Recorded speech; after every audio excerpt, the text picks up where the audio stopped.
Welcome to Ashes to Awakening podcast with your host, Christian Huskins. I'm so incredibly blessed to have you here with me today.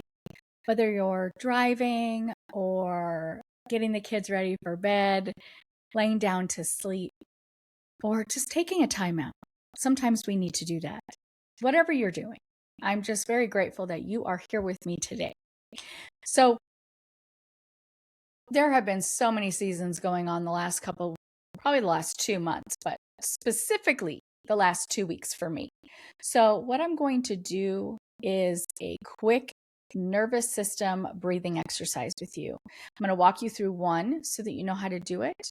And then from there, if you feel heaviness coming on, you are more than welcome to continue doing these breathing exercises. Okay. So the first thing that we're going to do is take a deep breath into the count of 5, holding it for the count of 4, and exhaling for the count of 7. Really letting it go. Whatever may be feeling heavy with you, whether that's, tension, stress, anger, guilt, fear, whatever that is, just letting it go, whatever that feels like. And you may not even know what it is.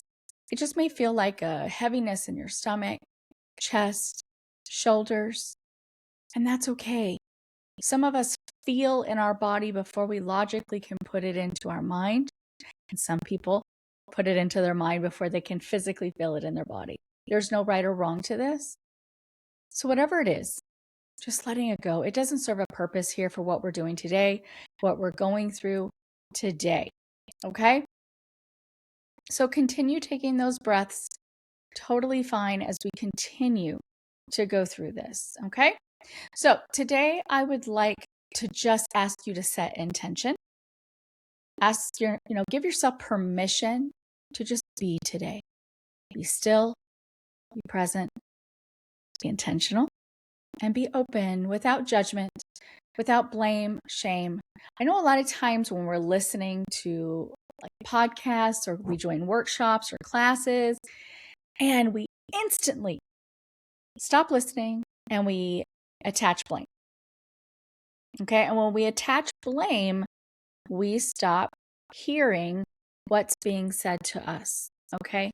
And unfortunately, it's a lot easier to attach blame to these kinds of things. Okay. So if you feel yourself starting to do that, or you feel yourself resisting and wanting to turn this off, like it's too much, I just want to ask you to pause. I want to ask you to stay present with me in this moment and just allow yourself to take in and be open to the awareness. Okay. Take what lands, leave the rest behind is what I say. So if you haven't grabbed your notebook and something to write with, go ahead and do that, because I promise you that you're going to probably want to revisit this. And you may find a lot of yourself in this episode or your children, and being able to have a discussion with them, having the information written down was always great. Okay. You may find your loved ones showing up as we talk about this. So today we're continuing season 1, which is the origin of you. And we're about, I think this is the 6th video. We have 2 more left. But I wanted to share something really amazing with you before we get started in today's episode. And that is on August 3rd, I am starting season 2, which is behavior development. There are 8 stages of behavior. And so we're going to go through each stage week by week, dissecting them. We're going to go through the human development and talk about what develops, why it develops, how it develops, and if the child doesn't get what it needs, how it shows up in our adult life as a behavior. Okay. And the one thing that you have to keep in mind is that everything we talk through, you can strengthen this and heal this stage at any point in time in your life. Okay. So before we start, I just want to plant a seed. Okay. And that is, every behavior tells a story. Every behavior tells a story. Our job is not to judge the behavior, but to understand the story behind it. Okay? A lot of times we look at children and we just think, oh my gosh, they're just too much. Okay? But where did they get that behavior? What is that behavior trying to say? A lot of children don't get positive recognition. Okay? They do what they're supposed to do. They do the chores, they show up on time, they're ready to go, but we don't acknowledge it because we just think, well, they're doing what they're supposed to be doing. And when children aren't getting positive recognition of just acknowledgement, they start to act out. And then when they start to act out, that is when you see bad behaviors showing up. Okay? I personally don't believe that people are broken. Okay? I believe that behavior is communication. Okay? And if behavior is communication, then every behavior tells us a story. There's something that the behavior is trying to tell us. Okay? So through my years of coaching, through raising 6 children, working and healing through my own trauma, going alongside hundreds of clients and just studying for almost a decade of human behavior and relationships. There is one thing that I've learned that completely taught me a different way of looking at things, and that is behavior doesn't just happen, behavior develops, and behavior develops in stages. Imagine building a home. Would you start at the roof? No, we have to begin with the foundation. And then every layer that we build after that it's supported by the foundation. And human emotional behavior, human behavior in general, development, it works the same way. Okay? Every stage builds one on top of the other. When a child, receives what it needs during the season of development that it's in, it naturally produces a stronger foundation for the next stage. But if the child doesn't get what it needs, okay, if it doesn't receive emotional safety, emotional availability from parents, consistency. If you're divorced in 2 different houses, is there consistency? That's so important. Healthy modeling from parents, encouragement, connection, or just simply caretakers who understand how to give the child what it needs from a developmental stage, okay? It doesn't mean that the child is broken. It just simply means that there may be an area that may have not been given an opportunity to develop. So this is the part where I want you to understand, okay? If something can develop during childhood, it also means that it will strengthen in adulthood, okay? And what I mean by that is if we learned a behavior, let's say we have divorced parents.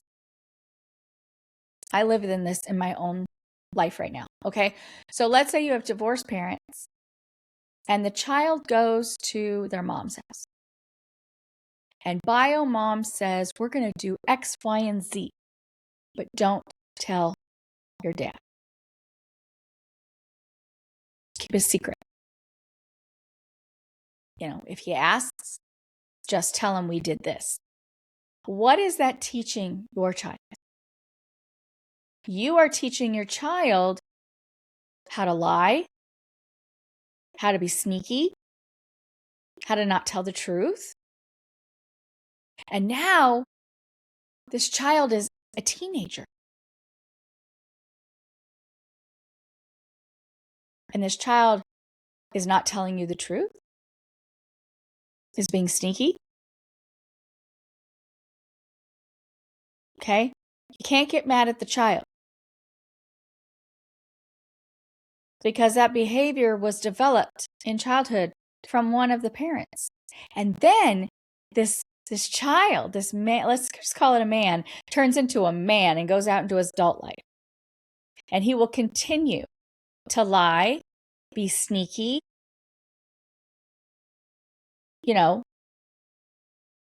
not tell the whole truth. So then we have these behaviors that have now developed. And every time during this developmental stage, from when the behavior developed till adult time, every time that this man uses this behavior, it strengthens and strengthens into adult life. Okay. And then when you ask him, like, why do you lie? Why do you hide things? Why are you not telling me the whole truth? He says, I don't know. Because he doesn't think there's anything wrong with what he's doing. Maybe after hearing how you feel, you might get an apology. But in that moment, he doesn't know what he's doing. He doesn't think that what he did was wrong because it's a behavior that was naturally taught to him in childhood. Okay, so that's the biggest thing I want to drill in here is that as children use this behavior over and over and over again as they get into adult life, it only strengthens. Okay, so this is a purpose why I don't ask my clients, like, what's wrong with you? What happened? I simply ask them, what in your behavior development, what didn't you get a chance to fully develop? What wasn't given a chance to fully develop? What stage of development of your behavior was not given the chance to fully develop? And that question changes everything. Because when we stop judging ourselves, we finally begin to understand ourselves. And understanding creates awareness. Awareness creates choice. And choice creates transformation. Okay, so let's begin. So today we are talking about boundaries. And I just want to high level talk about boundaries for a second because these are the real, everyday, sometimes exhausting kind of boundaries. If you have a child, you're a teacher, you're a daycare provider, you are going to know exactly what I'm talking about when I say this. So, the child has a meltdown because you gave them the wrong. They scream, no! That comes out of nowhere over something so small. Okay, they refuse to hug grandma. They refuse to put on the shirt that you laid out for them.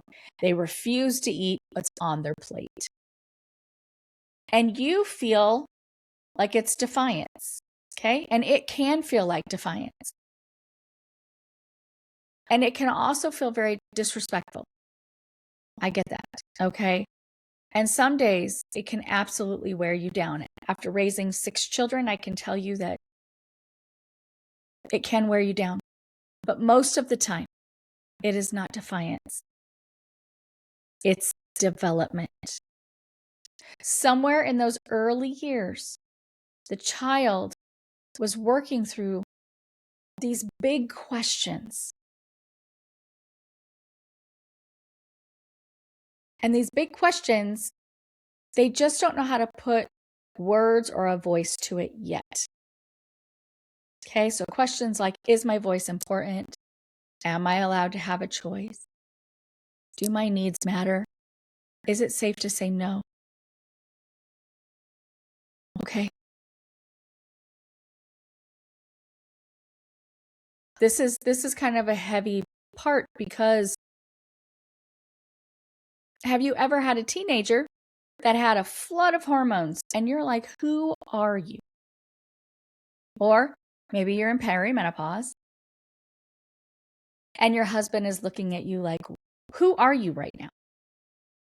Because you're trying to manage these hormones coming in. Excuse me, you're trying to manage these hormones going out. Okay, and the teenager is trying to manage hormones coming in. The same rings true for a child who's trying to figure out how they feel and how to put it into words. And a lot of times, children don't know how to express their emotions, especially if the parents are not emotionally available or emotionally mature to help them process their emotions. So then it just turns to anger because they don't know how to express. Okay? So whether you realize it,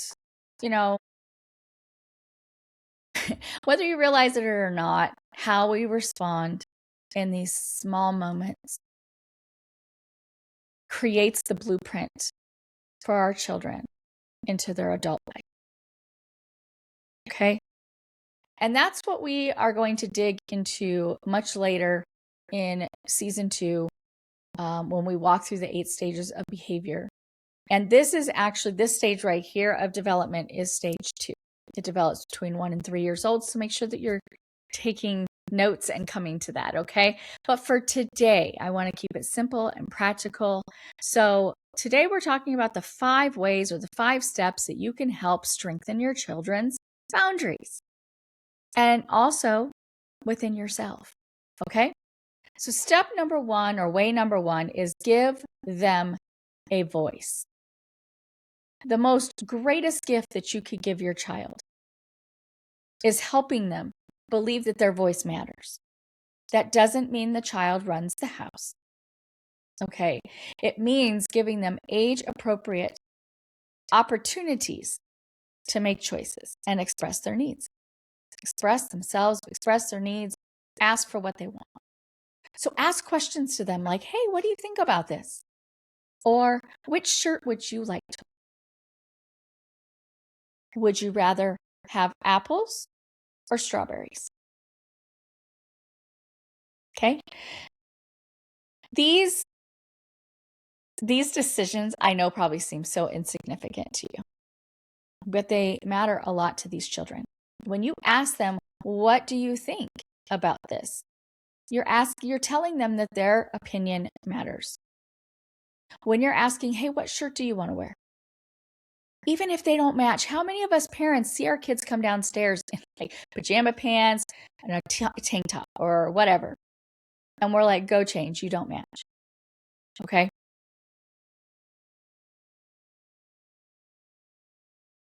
Let the child express themselves, even if they don't match, because it's building something. Okay. When you give the child the illusion of choice of strawberries or apples, you're saying you're having a fruit. These are your 2 options. What do you want? But what they hear is, I'm in control of what I choose. It is the most amazing thing I've ever learned with my children going through my education. You just can't use it very as often, like you can't use it all the time because they'll start to figure it out. But it does give them the illusion of choice. Okay.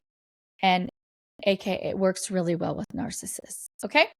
So these decisions can seem very insignificant to you, but they are huge when it comes to our children because these questions are building confidence. Okay? They're building confidence. And when a child can go to school and not match and they're getting, teased and all of the things, they start to grow a backbone. This is where they start learning how to stand up for themselves.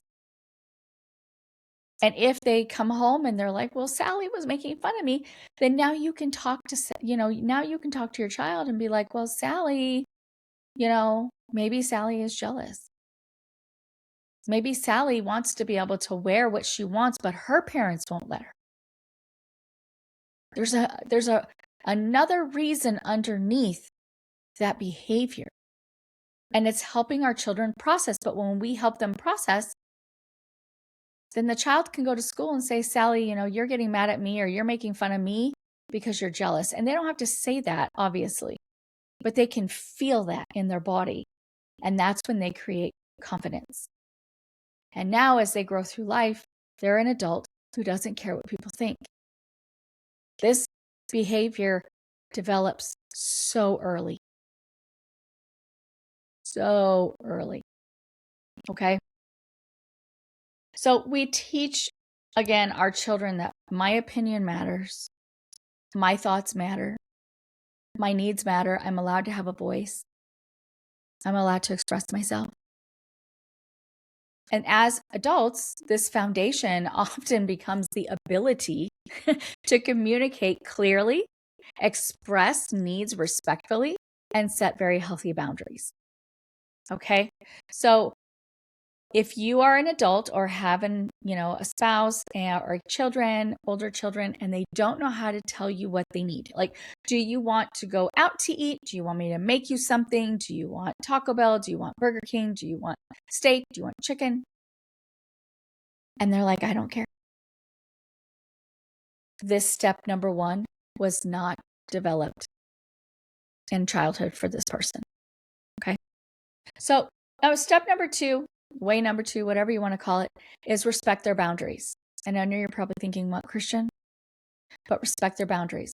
One of the very first boundaries that children learn is around their own body. And when you can teach children this at such a young age, as they grow older, they have more respect for their body, and they're able to look at their body as a diamond and say, not everyone gets to touch me. Okay? So one of the very first boundaries that children learn, again, is around their body. Most of us grew up, I know I did, grew up with, go hug Aunt Susan. Go sit on Aunt Sally's lap. She's missed you. Go give Grandpa a hug. Go give Grandpa a kiss on the cheek. Don't be rude. Right? I know I grew up thinking that. And I didn't want to sit on Auntie's lap. Maybe she smelled like mothballs. I didn't want to sit on Auntie's lap. Okay? I felt weird with giving Grandpa a kiss on the cheek, whatever that looks like. Okay? And I know these requests come from love. Trust me when I tell you, I did the same thing with my children when they were very little, until I learned this. And I made them do this, but it came out of a place of love. And I know that that's where it comes from. I know it came from me too. But it unintentionally teaches our children that someone else's comfort matters more than our own boundaries of our body. Okay? So instead, we need to teach our children respectful choices. Asking them, would you like to give them a hug, a high five, a fist bump, or just say hello? Okay? Now we're teaching 2 important lessons. The body, my body, belongs to me. That's what you're teaching the child. My body belongs to me, and I'm allowed to be kind and still have my boundaries. Okay? And as parents, if we're teaching our child this, and we are around parents that hover, or not parents, excuse me, grandparents that hover, or aunties and uncles that hover, or friends that you haven't seen in a year, and your child is like, I don't know you, okay? But you're smothering me. And you ask the child, do you want to give grandma a fist bump, a hug, high five? I just want to give her a fist bump. Okay, grandma, he just wants to give you a fist bump. And grandma gets mad. Grandma's feelings get hurt. Those are grandma's feelings. And she has to process those. It is not your responsibility or the child's responsibility to carry those emotions. Okay? And when we can teach this to grandma may even realize maybe there's some healing that I need to do around rejection. Okay? It's nothing the child's doing. Grandma's going to try to blame the child or blame the mom. But it's not that. It's looking inward, grandma, to figure out why you're getting upset about this, why you're getting upset that a child at 3 or 4 years old is setting boundaries on their body. Okay?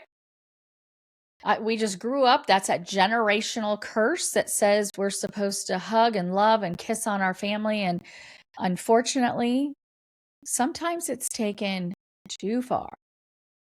Okay? So teaching children healthy boundaries at a very, very young age of their body does help when it comes to sexual trauma, if they have that later in life. Okay? So children who learn healthy boundaries at a very young age grow into adults who both respect other people's boundaries, but also expect respect in return. Okay? So, number 3, let them try. Let them try. Okay? This one I giggle about because this one was probably one of the things that I did the most with my children, especially my youngest child. As a single mom to 2 kids, working full time, having to make dinner, lunches, give baths, showers, homework, I was exhausted. And to think of setting my alarm 5 minutes sooner to help give my son the time to dress himself, it wasn't happening. And so I did it. I did it all. And that's, as parents, sometimes it's very natural for us to want to help. It's very natural for us to want to step in, to do, to fix, to save. Okay? And there are times these days where I still find myself wanting to do it with my youngest. Okay? And I have to remember, let him try. Okay? It's so much easier to do it ourselves sometimes. Especially, like I said, when we are single moms, single dads, we're busy, we're tired. Okay? But here's the key. Every time we rescue our child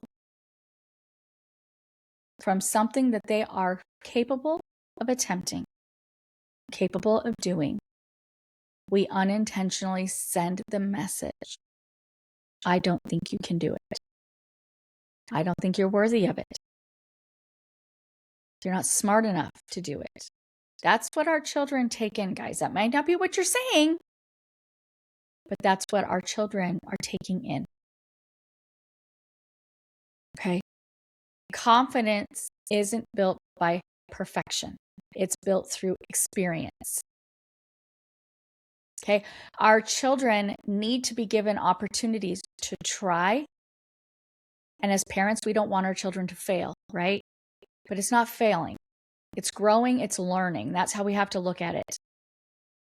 Allow the child to try. If they fall short, let them fall short and come back to you and you ask, what is your learning? Well, I could have done it this way. Okay, then let's try that. Go and do it again. You're encouraging them to go and do it again. And if they do it the absolute same, then we have a new learning. What's your learning? Okay, maybe I need to do it this way. Okay, cool. Go implement the learning and go try again. If they get a little bit further than they did, that is amazing. That's growth. Maybe they didn't go all the way, but that's okay. Encourage them to keep going, to keep trying. It's okay. At 3 years old, 4 years old, them learning that it's okay to attempt something 5 times is teaching so much confidence. Okay? But as parents, who we probably had our parents doing things for us, I know I did. As parents, we want to hurry up and get it done. We view them having to do it 5 times as failure. We're afraid that the child is going to take it in as failure. And they may, if those are your words. But when we can help our children through this and teach them that it's a learning, even if it takes 5 times. Okay? It's okay. It was really hard for me to understand this too, guys. But, I've really, really worked at correcting this behavior within me. Okay? So let them try. Let them fall short.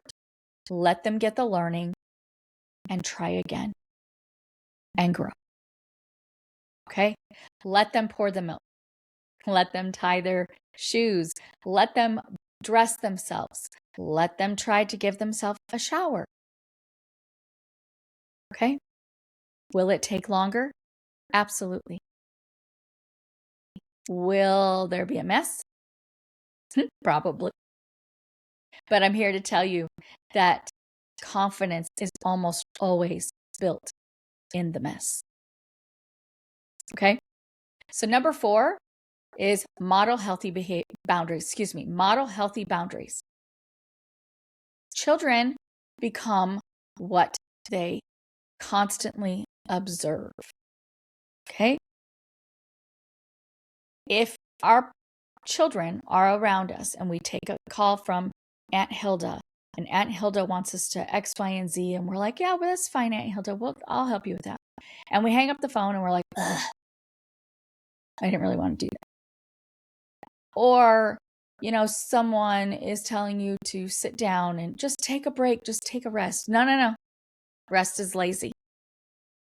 I got too much to do. I got too much to do to sit down and rest because I'm not lazy. Okay? If you need help and you refuse to ask for help, the child sees that. Okay? So when a child is constantly seeing us saying yes when we want to say no, not putting our own needs and our own self-care first, seeing us being afraid to ask for help, they begin believing that this is what healthy boundaries in adulthood looks like. People pleasing starts happening. Okay, overgiving, under receiving. Okay, even that thought, that mind that won't stop, that is created here too. So instead, let them hear things like, I'd love to help, but I can't do that right now. I need some quiet time. You know what? I just got off work and I need to take care of myself first so that I can show up the best version of me for you. Okay? This in my home is, we operate in this space 100% of the time. My husband and I, after work, we need different things. My husband needs connection. So he will get on Fortnite and play Fortnite with the kids. Okay? I need isolation. I need to meditate. I work with people all day long. I work with their emotions. I'm a life coach. I'm a relationship and behavior coach. I work with couples. I work with individuals. So I'm helping these individuals work through emotion, and that can be very, very heavy on me. Sometimes I need 5 minutes. Sometimes I need 15. Sometimes I need 30. Sometimes I just need an hour. And my children and my husband understand that. Because I work from home, if I come out the hallway and they're like, Mom, did you get the roast beef at the store? Mom, did you pay this? Mom, did you sign this? Mom, I'm going to snap. It's too much. because I haven't recentered yet. So they have learned that when I come out, I tell them what I need. Mom needs like 15 minutes. Love you guys. And I will go outside if it's nice weather and listen to some music. I will color. I'll meditate, take a shower, take a bath, whatever that looks like. Whatever I need. Okay? And my children know that when I come out of that space, now I can sit down with them and say, hey guys, how are you? How was your day? Mom, can you sign this? Absolutely. Because I've given myself quality time for myself. And it's not lazy. It's so that I can be 100%. Because a lot of people think I just keep giving. If you didn't listen to last week's episode about pouring into others, I highly suggest that you do. Because you'll understand what I'm talking about when you're pouring into others, but you don't have anything to pour into because you've never filled your cup up. Okay? But by doing this, you're teaching your children it's okay to have a minute. My kids do it. They're like, okay, Mom, I'm going to go upstairs. I just need a minute. Okay, cool. Come back down when you're done. Okay? Children learn boundaries by children learn boundaries, not by what we teach. Okay, we can tell them all day long, say no, don't do this, it's okay. But if we're not modeling that behavior, they're never going to learn that because they don't learn boundaries by what we teach. They learn boundaries by what we model. Okay? So, last one, number 5, is separate behavior from identity. Okay? Children make mistakes. Adults make mistakes. And behavior should be corrected and identity should be protected. So let me break this down with what I'm saying. Instead of saying, you're lazy, you're a procrastinator, you're selfish, you never listen. Okay? You are attaching you to it. And when you attach you to it, you are attacking the identity. You are now making them whatever you're saying. So now this child, when you call them a procrastinator, you're a procrastinator. You're lazy and you procrastinate. Now this child says, okay, I'm a procrastinator. I'm lazy. And they continue to show those behaviors because you have made that their identity. Okay? Instead, let's try to say things like, that wasn't a very kind choice. Or, hey, walk me through what happened. I know that you are capable of healthier choices. So if a child is acting out, you can simply sit down and say, hey, walk me through what happened here. Okay. Well, that wasn't really a kind choice, was it? And I know that you are so capable of healthier choices. So what is a learning that you got from this? Awesome. Implement that next time. Okay? Do you see the difference in how we're communicating? Okay? One attacks who they are, the other teaches what they did.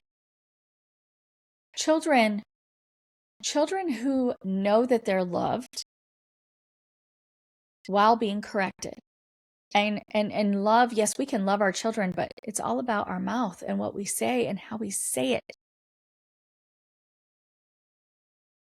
And children who know that they're loved while being corrected develop security instead of shame when we're correcting the behavior.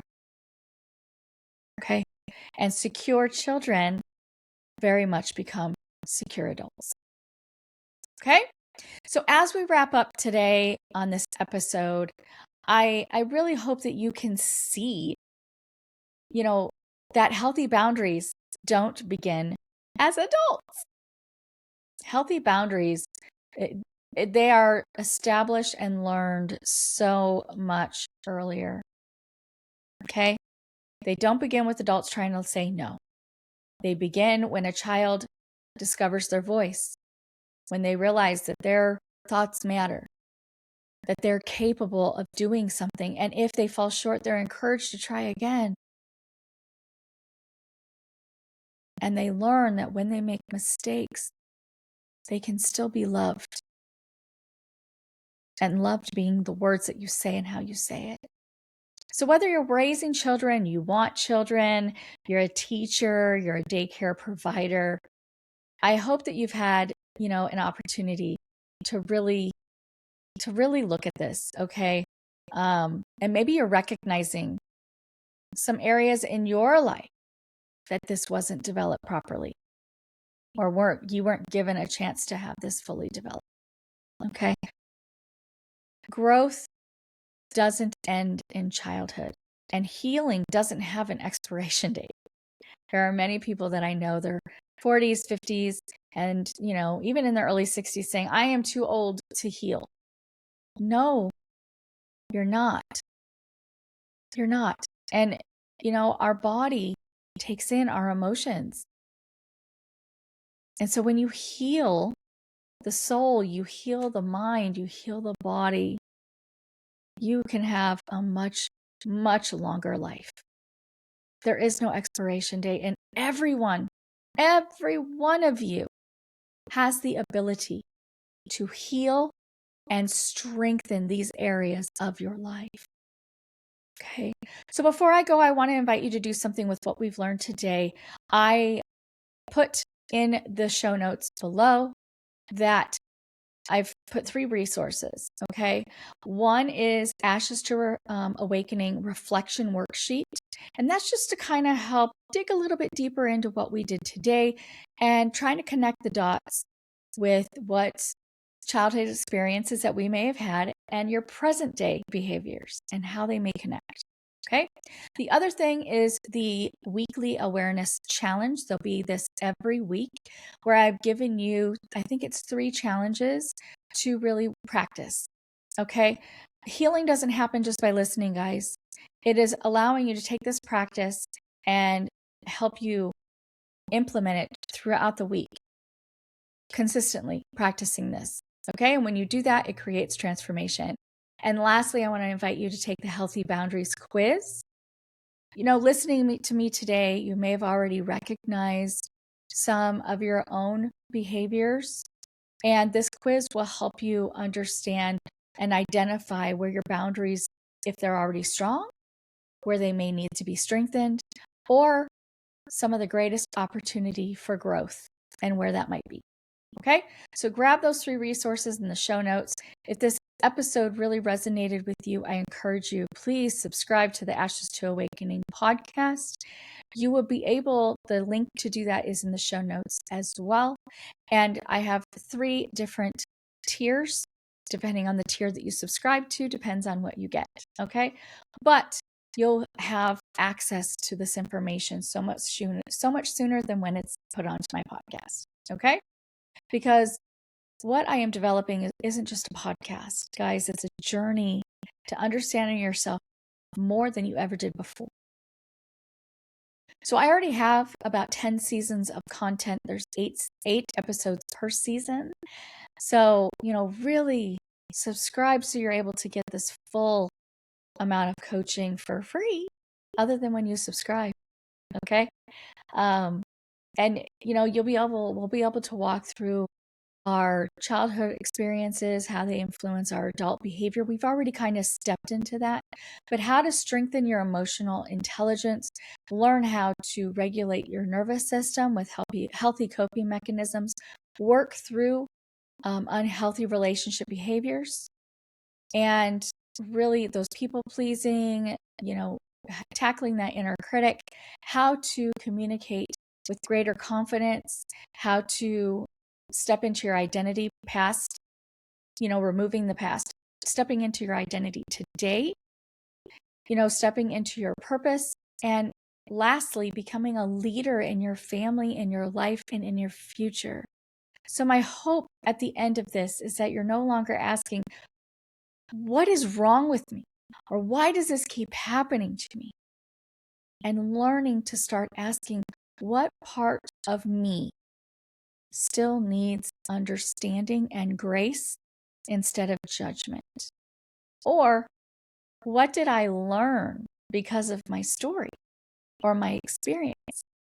And is that learning still serving a purpose in the life that I want to create today? Okay.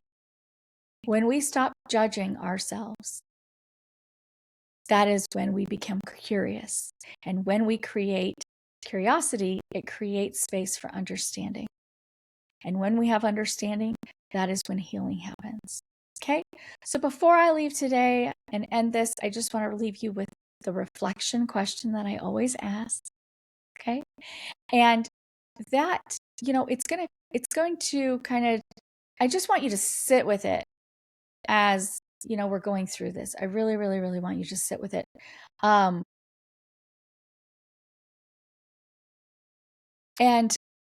when you're sitting with it, I just want you to ask these questions. If my child, and if you don't have a child, that's okay. Think about it if you did. If my child learned how to set boundaries by watching me, what would they learn? What would they learn? Would they learn that it's okay to say no? Would they learn that that their needs matter? Would they learn that rest isn't selfish? Would they learn that mistakes are part of growth? Or would they learn to put everyone else first?